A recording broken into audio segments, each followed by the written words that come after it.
कभी सोचा है कि एक कंपनी दूसरी से बेहतर क्यों मानी जाती है? आज हम इसी पहेली को सुलझाएंगे। चलिए, कंपनियों की तुलना करने का ये जो पूरा प्रोसेस है, उसे आसान भाषा में समझते हैं।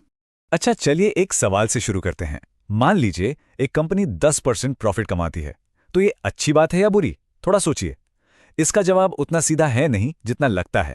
देखिए, सब कुछ इस बात पर निर्भर करता है कि हम इसकी तुलना किससे कर रहे हैं। अगर उसका कॉम्पिटिटर 5% कमा रहा है तो 10% प्रॉफिट तो बहुत बढ़िया है। लेकिन अगर कोई दूसरा कॉम्पिटिटर 20% कमा रहा है तो यही 10% अचानक से बहुत कम लगने लगता है। तो यहाँ सबसे जरूरी बात क्या है? यही कि फाइनेंस की दुनिया में किसी एक अकेले नंबर का कोई मतलब नहीं होता। उसकी असली कीमत तभी पता चलती है जब उसे किसी दूसरे नंबर के साथ रखकर देखा जाए। और ये जो तुलना करने का तरीका है ना, फाइनेंस में इसका एक नाम भी है, बेंचमार्किंग। मतलब किसी कंपनी को उसके कॉम्पिटिटर्स के सामने खड़ा करके देखना कि वो असल में कैसा परफॉर्म कर रही है। तो चलिए अब अपनी पड़ताल शुरू करते हैं और हमारा पहला सवाल है, आखिर कौन सी कंपनी ज्यादा मुनाफा कमा रही है? मतलब सीधा साधा सवाल ये है कि कौन सी कंपनी अपनी सेल्स को असल कैश में बदलने में माहिर है।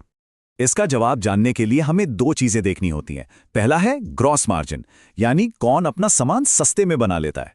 और दूसरा और सबसे जरूरी, नेट प्रॉफिट मार्जिन, मतलब सारे खर्चे निकालने के बाद कंपनी की जेब में आखिर में बचता कितना है। एक उदाहरण से समझते हैं। मान लीजिए कोक का प्रॉफिट मार्जिन 25% है और पेप्सी का 15%। अब यहां कौन जीत रहा है, ये तो साफ साफ दिख रहा है। तो इस मामले में अपनी सेल से प्रॉफिट बनाने में कोक पेप्सी से कहीं आगे है। प्रॉफिट कमाना तो बहुत जरूरी है, लेकिन सिर्फ यही काफी नहीं है। हमें यह भी देखना होगा कि किसका बिजनेस ज्यादा सेफ है। मतलब क्या कंपनी की नींव मजबूत है या फिर वो ताश के पत्तों के घर की तरह है। किसी कंपनी की सेफ्टी नापने के लिए हम दो चीजें चेक करते हैं। एक, उस पर उधार यानी कर्ज कितना है, और दूसरा, मुश्किल वक्त के लिए उसके पास कैश कितना बचा है। चलिए कंपनी ए को देखते हैं। इस पर 0 उधार है, बिल्कुल कोई कर्ज नहीं।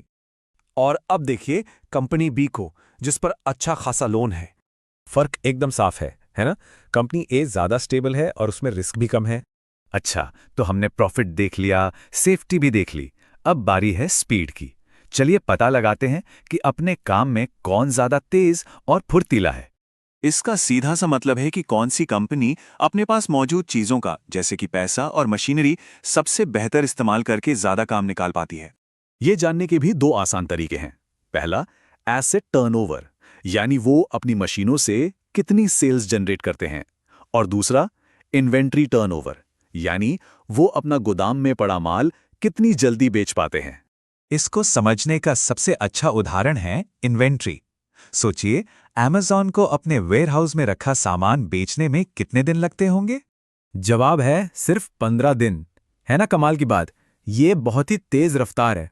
अच्छा, अब इसकी तुलना दुनिया के एक और रिटेल जायंट वॉलमार्ट से करते हैं। वॉलमार्ट को यही काम करने में लगभग दोगुना, यानी करीब 30 दिन लगते हैं। तो इस मामले में ये साफ है कि अमेज़न के ऑपरेशंस कहीं ज्यादा एफिशिएंट हैं। वो अपने माल को कैश में बहुत तेजी से बदल लेते हैं। तो हमने प्रॉफिट, सेफ्टी और एफिशिएंसी तीनों को देख लिया। अब सवाल यह है कि इन सब के आधार पर हम असली विनर कैसे चुनें। देखिए, असली विजेता वो नहीं जो सिर्फ एक चीज में अच्छा हो। असली विजेता वो कंपनी है जो प्रॉफिट, सेफ्टी और एफिशिएंसी के बीच एक सही बैलेंस बनाकर चलती है। पूरी तस्वीर देखना बेहद जरूरी है। इस टेबल को देखिए, ये बहुत कुछ साफ कर देती है। हो सकता है कंपनी एक्स प्रॉफिटेबल बहुत हो, लेकिन शायद वो सेफ नहीं है। वहीं कंपनी वाई बहुत सेफ है, लेकिन प्रॉफिट नहीं कमा पा रही। इसीलिए किसी एक चीज को देखकर फैसला करना सही नहीं है। तो अब ये जो 3 पिलर्स का फ्रेमवर्क है, प्रॉफिट, सेफ्टी और एफिशिएंसी, ये तो समझ आ गया है। अब सवाल ये है कि इस फ्रेमवर्क का इस्तेमाल करके सबसे पहले किन दो कंपनियों की तुलना करने का मन कर रहा है। Disclaimer. Educational content only. Not SEBI registered. This is not a buy/sell recommendation. Invest at your own risk.